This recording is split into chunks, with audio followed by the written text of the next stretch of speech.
2 cheers for Joe Biden's infrastructure plan. Why not 3 cheers? Well, it's simple. This is a good and much needed investment. It uses the government's spending power to nudge the market in important directions, like electric cars and trucks. But it is not some radical remaking of America. It is not a socialist takeover. It isn't socialism at all. Unless you think repairing bridges before they fall into the water is now socialism.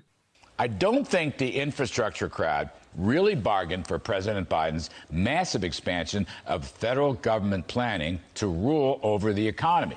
Not to speak of his gargantuan tax hikes, especially business, regulations knocking out fossil fuels in a Green New Deal, all that he campaigned against, but it doesn't matter. It's going to be in the package.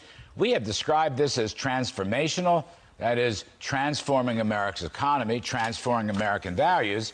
And as I said before, I do want the economy to resume prosperity and job creation, especially now with the greatest stimulus being vaccines and business reopenings. But I really do not want to transform a free enterprise, market-driven economy into some kind of centrally planned socialist approach that really significantly curtails the power of private enterprise and expands the power of unelected elites in Washington. That's a big part of the story of this package.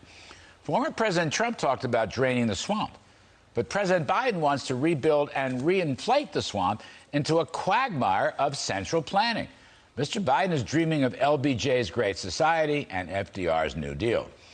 I'm dreaming of tax cuts by Harding, Coolidge, and Mellon, which followed the catastrophic Spanish flu of 1918. I dream of supply-side tax cuts sponsored by JFK and Ronald Reagan and Donald Trump. I dream of deregulation, which rips tens of thousands of pages out of the Federal Register. So as you can see, we have competing visions here. Okay, Mr. Kudlow, let's take it down a notch on that talk about how radical this is. It is not radical, but this is an insight into the mind of President Joe Biden. I actually think that the White House is okay with Republicans calling this socialist, as preposterous as that may sound. It helps them portray Biden as aggressive, radical, able to leap tall buildings in a single bound. It's the new triangulation 2.0. Sound revolutionary? Inflame the right to rally the left to your side and then kick aside those dead armadillos as you walk down the middle of the road. To be sure, this is a change from where we have been, and a good one, okay? Ronald Reagan said government was the problem, and frankly, no president since of either party has really tried to turn that around. But President Joe Biden's government is not the problem. It is actually part of the solution right now. That is not close to all I want at all or what we need right now, but it is a necessary step. Something about this moment reminds me of a title of a great novel written years ago by the Cuban-American writer Richard Farina. The book was called Been Down So Long, It Looks Like Up to Me. Well, I don't know about you, but that pretty well sums up how I've been feeling after years of neoliberals and Trumpites. We've been down so long that Biden looks like up, that government doing its basic job looks like up during a crisis. And I guess, he is up compared to what he was and what was before. But doing a bit better than what was is not the standard we need now. That's how we got to neoliberalism and Clinton and his third way. Better than Reagan, we were told. Well, fine. This is better than Trump. It's better than Reagan. But let's not get too rhapsodic that we forget this is all just baby steps.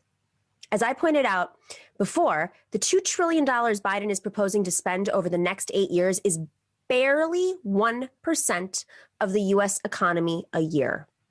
It is only because we have been down so long that this looks like up and away. So get a grip. Go to work. Think bigger. Demand bolder. And let's stop settling. Stop negotiating from the middle and accepting the right wing's framing. We have to demand more of Democrats in office and Democrats in leadership and of their power to move legislation or the power of the pen in going bold. This is just a start on a better country, but we have to keep in mind right now that we're not just dealing with a crisis right now and mandating a crisis, but we have to be thinking about 30, 40 years into the future. What the millennial generation's retirement is going to look like, how that's going to affect society, climate change, how we are going to build back better right this very second might be on Biden's agenda. But if we really want to transform this country and prevent the Larry Kudlows from focusing too much on tax cuts and creating a bifurcated society, then we have to really start demanding more of our leaders, our Democratic leaders who hold the purse strings right now, who hold the power, and are just making excuses. All right, we have a great show today. Kenzo Shibato joins us. He's going to talk about the state of the charter school movement and organizing in Chicago, what teachers' unions are fighting for right now in Chicago. It's like the same thing on repeat, but there's a little bit of shifting happening. It's not where we need to be, but he's the guy who's going to tell us. And then later, we're going to have Run Chowdhury and Rep Rabier to talk about today's news. There's a lot of it, maybe a little Matt Gaetz drama. Can't stay away from that. It's fun. Too easy of a target. All right, we'll be right back. Thanks for watching and listening to The Nomiki Show. But remember to click like and subscribe on YouTube, and please share on social media. If you're not already a patron, please join us for as low as $5 a month on patreon.com/The Nomiki Show for early and special content. That investment makes a huge difference. We are not corporate media raking in the dough.